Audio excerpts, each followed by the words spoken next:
So I have an update on my C10. Now I do have to give a shout out to Aaron from California because he sent me the HR metal skid plate, and I'll show you that.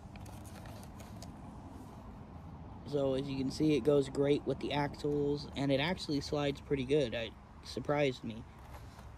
I did have to kind of fit it between the sliders here, but it's working out.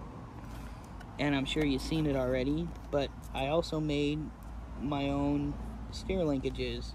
Now I've made links before for 1/10 scale and stuff, so I already knew how to do it, but I'll explain to you guys how to do it here in a second. First, I want to show you the difference here. That's the stock linkage, and that's the one I made. And you'll notice originally the drag link here attached to this linkage.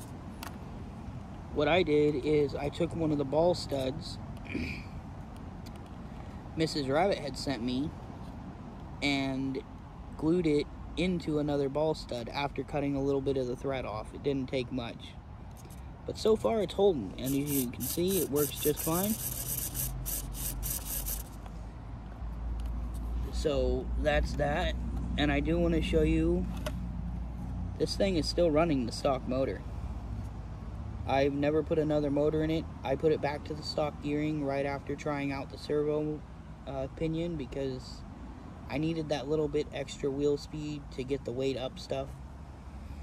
That's one thing. With a lot of weight, it becomes a little harder to get up certain things because gravity works against you. I mean, that's just how it works. But it also gives you better grip on your tires and a better center of gravity. So there's pros and cons to everything you do.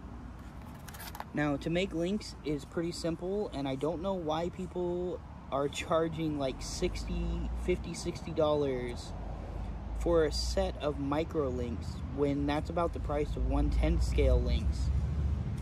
So to help you all out and show you how to make cheap links, there's two different options you can go. You can either buy link ends on eBay. I'm not 100% sure of the size. I think they're 3mm, but don't quote me on that. So here's the stock link, and we'll see if I can get this on camera. So I'm not sure how well it's coming up, but you can see there's a line right there.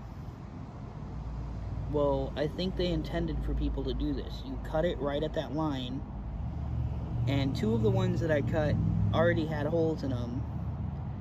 And if not, it's really easy just to drill a little hole in there. You just score this, snap it off, and then drill it. You want some of this threaded rod. I'm not 100% sure of the size. Mrs. Rabbit sent it to me. So, Mrs. Rabbit, if you could let everyone know the size of the rod and the tubes here, I'll pin your comment down below. And this is what you'll need. So this is pretty simple. You can cut it with some wire snips or something like that. I use my Leatherman. And you can cut this pretty simple too. Basically, all you do is you take a knife, mark it, and then roll the knife on it while pressing pretty hard, and it will just cut right through it. And you can see it cut real clean. So that's it on making links. It's not that hard to do, so if you pick up the materials, you can make them pretty cheap. I don't know the actual price. I think it's probably $1 or so for these little rods, and then the tube definitely isn't that expensive, probably about the same price. So you can get that stuff at like a hobby store or Ace, places like that. Now I did record a couple clips while I was testing it out here before the battery died on me, because I never charged it. I like to run them dead before I charge them. So without further ado, here's those little clips. Don't forget to smash that like button, subscribe, and hit that bell icon so you know when I upload.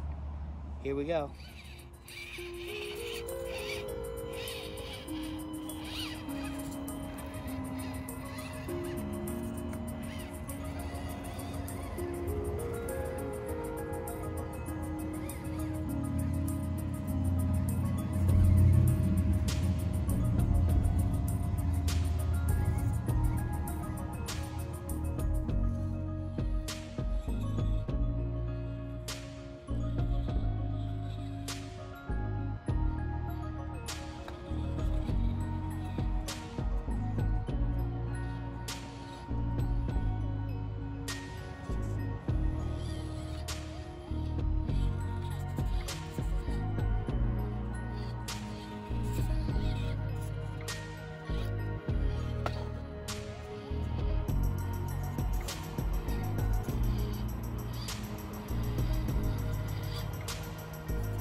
Well, at least